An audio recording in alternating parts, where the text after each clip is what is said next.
Ir nuo organizacijos pereikime prie, jau po šiek tiek pereiname, bet pereikime dar labiau prie mažiausios struktūros ląstelės, tai yra žmogaus. Tai, kaip jaučiamės darbe ir kokių rezultatų pasiekėme, nebejotinai priklauso nuo mūsų būklės ir pačių psichikos sveikatos. Kaip padėti kolegai ir kaip padėti savo, kai tenka išgyventi asmeninę krizę. Kuo gali padėti kiti žmonės, bei kaip pastebėti, kad kolega išgyvena sunkų laikotarpį. Ir taip pat svarbu, kuo vadovas gali pasitarnauti, ar svarbus jo vaidmuo, kai darbuotojas išgyvena krizę. Mintimis kviečiu pasidalinti krizių veikimo centro psichologę Dianą Noreikienę. Prašau, Diana. Sveiki. Tai taip, aš čia nuo organizacijos truputį į asmeninį lygmenį pereinu, bet realiai tai kažkiek gal ir kartosiuosi, bet ką Asta truputėlį apie krizes pasakojo. Taip, tai pasidalinsiu savo prezentaciją. Turbūt matot jau.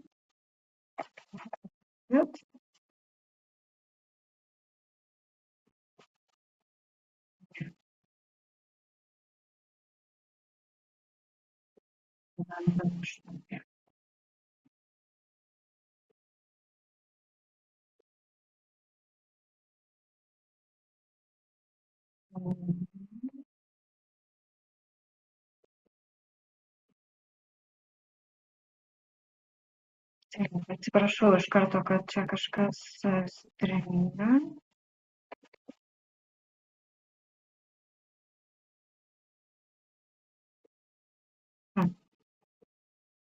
Na, tikriausiai matot dabar, ar ne? Tai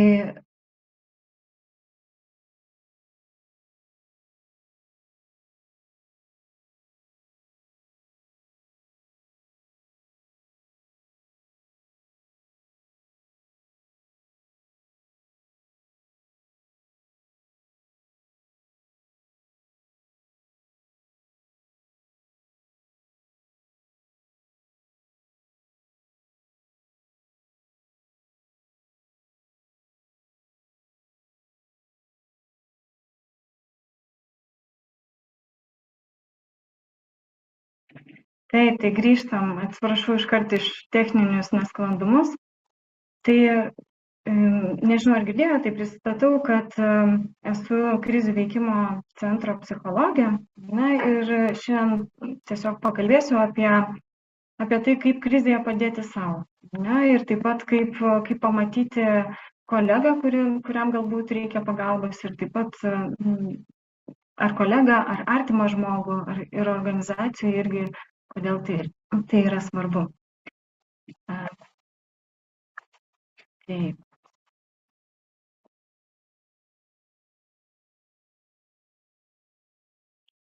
Tai krizė, jau Asta truputį kalbėjo, ar ne, bet krizė yra nauja kažkokia situacija, stipri kažkokia gyvenimo situacija žmogui. Arba aš dar irgi taip apibrėžčiau krizę kaip pokytį ir kartais net ir kažkokią labai pasikartojančią kažkokią situaciją arba daugybinius įvykius žmogaus gyvenime, kur atrodytų kartais, kad net nereikšmingas kažkoks dalykas, bet jis būna paskutinis lašas ir žmogus patiria tuos krizinius išgyvenimus. Tai dažnai jie lydi intensyvūs jausmai ir išgyvenimai, tai tokie kaip nesaugumo jausmas, baimė, kaltė, įtampa. Žmogus tiesiog tuo metu jaučia kažkokį grėsmės pojūtį psichologiškai, jaučiasi nesaugus ir pažeidžiamas.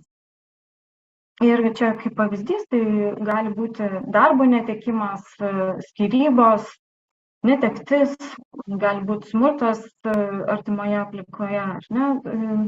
Tai įvairūs tokie nutikimai, kur žmogui tuo metu nebeužtenka jo turimų resursų susitvarkyti su krize.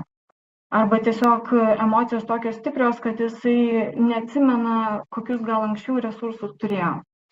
Ir tada reikiami nauji kažkokie įgūdžiai išmokti ar prisiminti tam, kad galėtų susitvarkyti su šitą krize.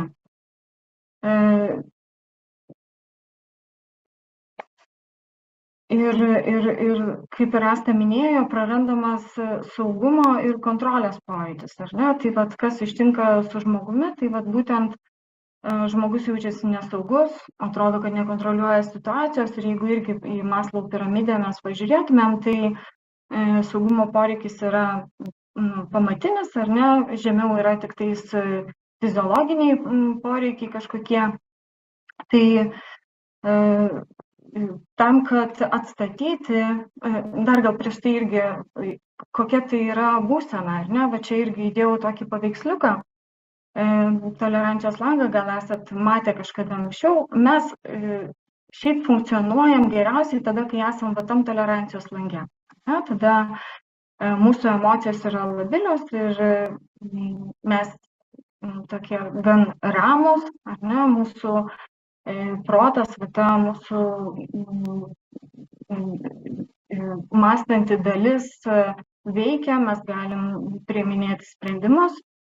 Žodžiu, emocijos gana tokios labilios, ar ne? Bet krizėje arba taip pat ir didelėje stresinėje būklėje žmogus patenka arba į tą viršutinę ribą, ar ne, kur yra sužadinimo būsena, arba į slopinimą. Na, tokį, kitaip tariant, įsijungia grėsmėje, įsijungia tokios reakcijos kaip kovok arba bėk.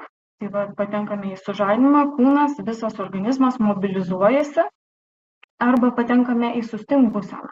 Tai tada pasireiškia depresyvumas, pasyvumas, sąstingis toksai. Ir tada irgi nėra energijos kažką daryti, ir kažkaip savo padėti. Tai tą turbūt šitą tolerancijos langą apskritai verta turėti galvoje, ar ne, kad mes natūraliai tikrai laviruojam visą laiką, kiekvieną dieną mes laviruojam tarp šitų trijų būsenų. Bet tiesiog krizėje žmogus jau tokį ilgą laiką ir taip stipriai yra įkritęs į vieną arba į kitą būseną, kad jam gali prireikti kitų pagalbos. Ir kaipgi savo padėti, kaip tą pusiausvyrą atstatyti, ar ne? Tai iš pradžių tai tikrai svarbu yra pasirūpinti savo fiziologiniais poreikiais. Tai reiškia pasirūpinti savo kūnu. Ir kodėl kūnu? Nes realiai kūnas yra mūsų toksai kaip materija, stabilumo garantas, ar ne? Kai mūsų kūnas jaučiasi patenkintas, taip pavadinkim, ar ne, tai tada ir su emocijom irgi lengviau susitvarkyti. Tai ką reiškia pasirūpinti savo kūnu, tai yra tiek sveikas maistas, vanduo, ypatingai esant stipriom emociniam būklėm, vanduo ypatingai reikalingas, ar ne, miegas, kad jisai būtų tiek ir gulimasis, ir kelimasis tuo pačiu metu, ir miego kiekis ypatingai yra svarbus, ar ne? Per miegą kūnas atsistato ir pailsi, ar ne? Judesys yra labai svarbus. Kodėl judesys? Nes tai vėlgi susijęs su kūnu. Per kūną, per judesį mes tiek ir galim paleisti savo emocijas, ar ne? Jeigu esam toj viršutinėje būsenoje, tiek ir kažkiek paaktyvinti savo būseną, jeigu esame toje sustingimo būsenoje, ar ne? Tai irgi padeda kažkiek reguliuoti. Taip pat judesys, ar tai būtų šokis, ar tai būtų mankšta, ar kažkas panašaus, ar tai bėgiojimas, jisai padeda, sustiprina mūsų kūną. Ir kai mes kūne jaučiamės stipriau, stabiliau, mūsų ir psichika, mūsų smegenys gauna signalą, kad yra saugiau. Tai čia irgi vienas iš tų svarbių dalykų, nuo ko svarbu pradėti. Ir kasdieninė rutina ir režimas. Nežinau kaip jūs, bet man tai ypatingai prasidėjus COVID-ui ir tam pandeminiai situacijai labai dažnai straipsnius girdėdavau apie tai, kad nerimą sumažina kasdieninė rutina ir režimas. Ir išties, kiekvieną dieną, jeigu susidėlioti režimą, ar ne, kada keliuosi, kada valgau, kada dirbu, kada darau pertraukėlės, kada po darbo, tarkim, einu pasivaikščioti, susitinku su žmonėm, kada einu miegoti, ar ne, bet toks rutina ir režimas padeda irgi tą stabilumą susigrąžinti. Taip pat čia pažymėjau apie įsižeminančias praktikos ir inkarai, ar ne, tai labai labai individualu. Iš tikrųjų, tai yra bet kokios praktikos, kurios kažkiek padeda savo balansą atstatyti. Vieniem tinka meditacija, kitiem tinka kvėpavimo praktikos, kitiem tinka įvairūs įsižeminimo pratimai, ar ne, tam, kad tiesiog irgi vėl ir vėl pajusti tą pagrindą po kojom. Ir inkarai tai irgi kažkokie netgi gali būti nebūtinai su kūnu susiję dalykai, ar ne, bet tam tikros mintis. Kai kurie žmonės kartoja, nežinau, maldą, mantras, kažkokias mintis, ar ne, kurios padeda kažkaip grąžinti būseną į čia ir dabar. Tuo pačiu labai yra svarbu nelikti krizėje vienam. Ir apie tai kalbama, kad tai yra vienas svarbiausių turbūt dalykų, nes vienam žmogus esantis krizėje, jisai jaučiasi tarsi įstrigęs į kampą, tarsi kažkokiame tunelyje. Mąstymas susiaurėja ir tada kitas žmogus iš tiesų gali ištiesti tą pagalbos ranką, gali tiesiog per pokalbį, per išklausymą padėti žmogui grįžti irgi į čia ir dabar būseną. Ir tuo pačiu vienas būdamas mes turim labai tokį siaurą spektrą galimybių, kurias galim panaudoti. Kai kalbame su kitais žmonėm, galim atrasti platesnį spektrą, kuo galim pasipildyti savo resursus. Galbūt kitas pasidalindamas savo patirtim padės ir mums kažkiek plėsti tą akiratį ir eiti iš to kampo, kuriame atsidūrėme. Ar tai būtų, nežinau, akimirkos atsidūrimas, ar ne, ar tai būtų dienos atsidūrimas, bet pokalbis su kitu, socialinis bendravimas padeda pajausti, kad esu ne vienas, esu bendruomenėje, ne, ir galiu į kažką atsiremti. Ir taip pat svarbu suprasti, kad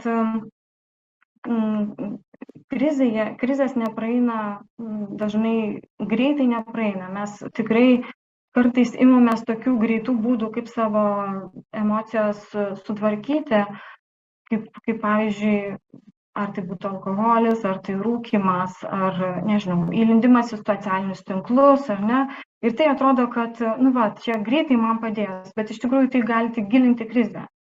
Nes tiesiog mes tada pabėgame nuo savo jausmų, neišgyvename, neturim galimybės išgyventi su savo jausmais. Kitaip tariant, pabėgame nuo patys savęs, nuo to, kam iš tikrųjų to rūpesčio labiausiai reikia. Ir kaipgi kitas gali padėti, pavyzdžiui, jeigu mato, kad kolega išgyvena sunkumus, ar ne, tai visų pirma, tai tikrai galima pastebėti elgesio pokyčius arba emocinės būklės pokyčius kito žmogaus.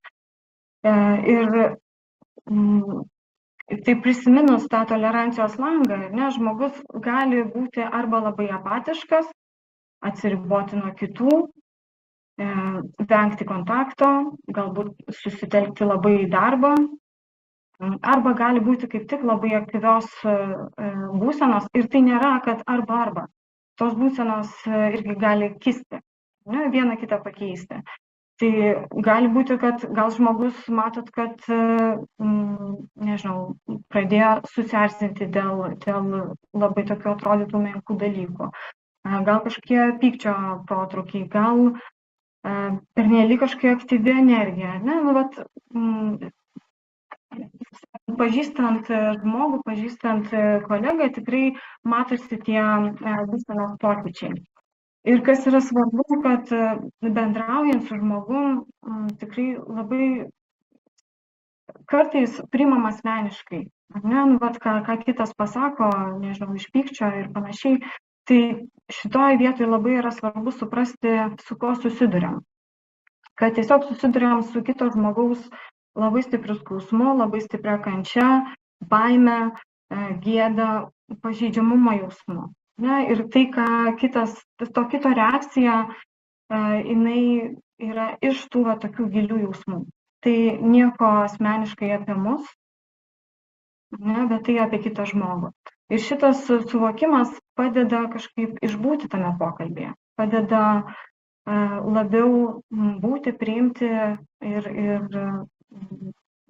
suteikti tą pagalbą. Tai kaipgi sudaryti tą erdvę pokalbį, ar ne? Vat čia kažkaip irgi galvojau, kas padeda ir kas nepadeda. Tai čia ir iš mano asmeninės patirties, nežinau, turbūt klasika, dažnai, kai kažkas nutinka, mes esam linkę iš karto ieškoti sprendimų. Ir kitam žmogui galbūt net patarinėti, patarti, ne, arba ten sakyti, raminti, kad viskas bus gerai, kad tu turi gyventi toliau, kad čia, žodžiu, jau daug laiko praėjo, susimk ir panašiai. Ne? Tai šitie dalykai netinka. Šitie dalykai labiau ateina iš to, kad mes ir patys, būdami su kenčiančiu žmogum, susiduriam kažkiek su savo asmeniu pažeidžiamumu. Ir su tuo būtų nėra taip paprasta. Su kitu žmogum irgi su jausmais nėra taip būtų paprasta. Ir tada norisi greitai rasti sprendimus. Bet kas padėtų, ar ne, tai tiesiog paklausti. Ne, paklausti, kaip tu šiandien jautiesi. Gal norėtum kartu pasivaikščioti. Gal galiu kažkaip būti dėl tavęs. Ne, gal jeigu žmogus kažkaip sako, kad nežinau, kokios man čia pagalbos reikia, tai tiesiog palikti erdvės. Pasakyti, kad jeigu tau reikės, jeigu norėsi, aš esu čia. Ne? Ir esu pasiruošęs tau padėti. Ir čia kaip ir Asta minėjo, kad krizėje svarbu reaguoti proaktyviai. Nes kartais žmogus, jisai pats yra linkęs užsidaryti, ar dėl, kažkaip jeigu ypatingai išgyvena kokią kaltės ar gėdos jausmą, atsiriboti nuo žmonių, tai ir nesikreipti tada pagalbos, ar ne, kažkaip neiti į kontaktą. Tai svarbu tas proaktyvumas, eiti ir pačiam paklausti, bet kartu ir neįkyrėti. Kitaip tariant, vėlgi, kaip ir prieš tai minėjau, palikti erdvės. Ir taip pat apie tokį bendradarbiaujančiai, bet nenurodančiai, ar ne? Kitaip tariant, tokį įsivaizduokim lygiavertį pokalbį, ar ne? Bet ne iš to tokio eksperto pozicijos, kad aš žinau, aš išgyvenau irgi kažką panašaus ir žinau, kas tau tinka, ar ne? Tai ne, labiau gal iš to pokalbio, kas galbūt tau anksčiau tiko, ar ne? Ir kaip tu anksčiau tvarkydavaisi su krizėm. Ir ieškoti naujų būdų. Ir taip pat svarbu yra padėti ieškoti asmeninių resursų, žmogaus asmeninių resursų jo aplinkoje. Čia irgi apie tą patį įgalinimą, ne? Įgalinti žmogų, kaip jis gali pats kreiptis, į ką kreiptis pagalbos, ar ne? Ir kaip pats gali savo padėti, jeigu tuo metu jau poreikia. Ir taip, išklausyti, ne, čia viskas, apie ką aš šnekėjau, taip pat pripažinti, kad taip, šita situacija yra sunki. Ir dabar tau tikrai dabar nelengva. Ne? Bet ir po nakties ateina diena.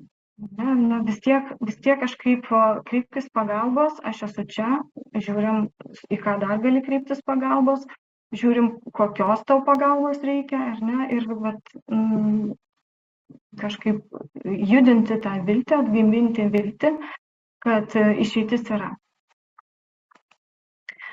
Ir taip pat apie vadovo vaidmenį norėčiau bent trumpai kažkiek paminėti, ar ne, nes ir pati esu susidūrus, kai man pačiai irgi buvo krizinė situacija, ankstesnėje įmonėje, kurioje dirbau, Tai vadovo, čia iš karto prie empatijos gal eisiu, vadovo empatija ir net ir toks tiesioginis pokalbis, tiesioginis rūpestis į mane tikrai padėjo išgyventi tą krizę. Ir tai nereiškia, kad vadovas privalo eiti empatiškai su savo kolega bendrauti. Tai labiau reiškia, kad vadovas per savo empatiją gali sukurti tą palaikiančią erdvę ir duoti žinutę, kurti kultūrą įmonėje, kaip mes bendraujame įmonėje krizės metu. Kad, žodžiu,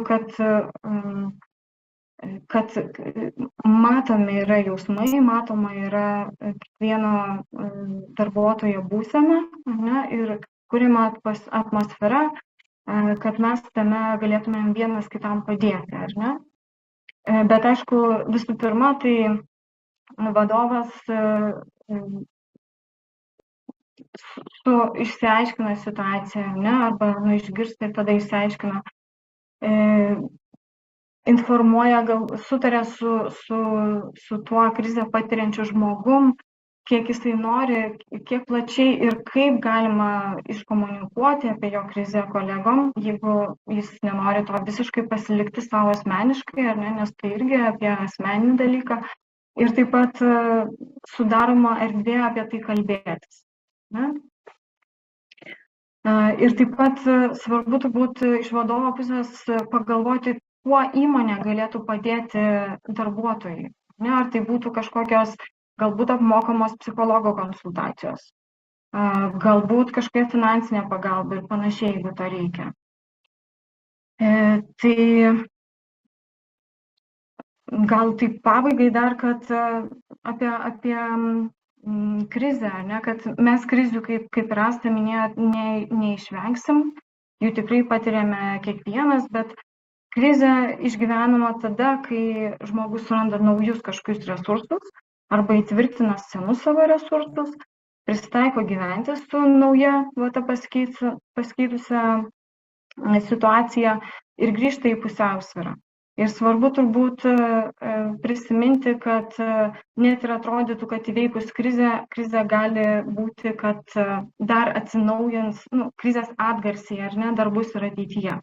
Kitaip tariant, žmogus gali jautresnis būti, jau atrodo, kad jau viskas krizę suvaldė, ar ne, bet kažkoks įvykis, kad ir nedidelis, vėl gali iššaukti. Ar ne? Tai toks periodinis pasidomėjimas, kaipgi tas žmogus jaučiasi dabar, irgi visai gali būti svarbus. Ir, čia tikriausiai jau žinoma, bet, iš tikrųjų tai svarbu, kad įveikęs krizę žmogus tampa stipresnis. Jisai įgauna kažkokios naujos patirties, jisai auga, jisai atgauna stabilę savo būseną ir tai yra naudinga, sakyčiau, ir iš žmogiškosios pusės, bet kartu ir iš organizacijos pusės. Ne? Nes kuo mes būsim labiau toj viduriniai zonai, kur rodžiau skaidrę, neminėjau, tai tuo mes būsime efektyvesni. Tuo mes galėsim geriau priimti sprendimus. Ne? Tai net ir kiekvieno žmogaus pasirūpinimas kiekvieno žmogum organizacijoje tikrai padeda ir pačiai organizacijai klestėti. Tai turbūt tiek. Ačiū labai Jums uždėmesi ir nežinau, laukiu tada klausimų, jeigu mes turim dar kažkiek laiko. Ačiū labai, Diana. Mėginsim dar šiek tiek pasisavinti laiko, nes klausimų turime, tai tikiuosi, kad niekas nesupyks. Turime ir žiūrovo klausimą, čia turbūt yra apie ribų brėžimą arba kur yra ribos. Jisai rašo, pritariu Jums, bet kaip įtikinti žmogų, kad jis gyvena iliuzijomis, bet niekaip neįmanoma įtikinti. Tai matyt, kiek galima kištis iš šalies, turbūt apie tai yra klausimas. Dažnai tenka ir man susidurti, ne tiek ir su tuo klausimu artimoje aplinkoje, bet taip pat ir konsultuojant žmogų. Iš tikrųjų, žmogaus už rankos kažkur nenuvesi pagalbai, ar ne, bet kiek ir iš savo patirties, ar ne, kalbantis su žmogum, kažkaip bandant jam parodyti realią situaciją, vis kviečiant pamatyti čia ir dabar, kaip yra kokia situacija dabar, ane, nu, vat, laikui bėgant, vis tiek žmogus, nu, anksčiau ir vėliau, nu, taip tikim, ar ne, kad pradeda lipti iš tos krizės. Bet tai per prievartą vargu ar įmanoma kažką padaryti. O dar jeigu prilipintume šiek tiek prie šito klausimo, ką daryti, kai matai, kad kolega kenčia, bet tarkim jis apie tai nekalba. Ir ypač turbūt šioje situacijoje, kai mes daugelis dirbame ir nuotoliniu būdu, ir hibridiniu būdu, ir pamatyti yra sudėtinga. Jūs minėjote tos tam tikrus atvejus, ženklus, kurie rodo, ar ne, kad žmogui yra blogai, bet nuotoliniu būdu kažkaip sudėtingiau tai išvelgti. Kokie būtų patarimai? Čia, žinot, toks turbūt jautrumas kitam žmogui padėtų, ar ne? Ir kartu toks, nu, aš tai vadinu fenomenologinis požiūris, ne? Kitaip tariant, pasakyti, ką matau. Pavyzdžiui, aš matau, kad tu šiandien liūdnas. Nu, ar viskas gerai? Gal nori pasišnekėti. Arba aš matau, kad tavo žvilgsnis kažkur šiandien laksto. Nu, bet tokius tiesiog arba aš girdžiu, kad, nežinau, kad tavo balsas dreba. Arba aš vakar atsimenu, kad tu kažkaip išsijungi vaizdą mūsų susirinkimo metu. Ar ne? Taip atkreipti dėmesį, ką aš pamačiau ir domėtis, kas su tavim vyksta. Tai turbūt tai.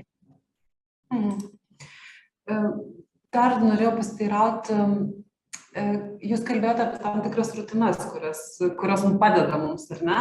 Ir kai žmogus yra krizėje, kai jam yra sunku, ar galima patarti, tarkim, ar jam geriau yra eiti į darbą, ar geriau atsitraukti, paprašyti atostogų ir išsibūti su savo skausmu, kažkaip išsigydyti, rasti kitokių sprendimų? Čia vieno tokio atsakymo tikrai nėra, labai individualu iš tikrųjų, nes viena vertus taip pailsėti reikia, ne, nu, bet kažkaip ir atgauti jėgas, ir išsimiegoti ir panašiai, bet lygiai taip pat žmogui padeda ir tas, ir įgalina pojūtis, kad aš esu naudingas ir reikalingas.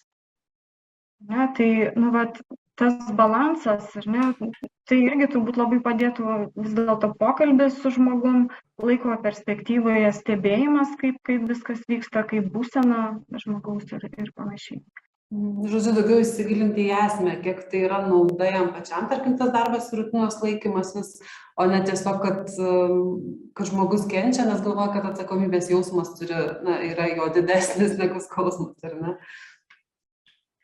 Na, taip, ir iš tikrųjų pirmom dienom tai tikrai reikalingas tas atokvėpis ir poilsis didesnis, ne, toks.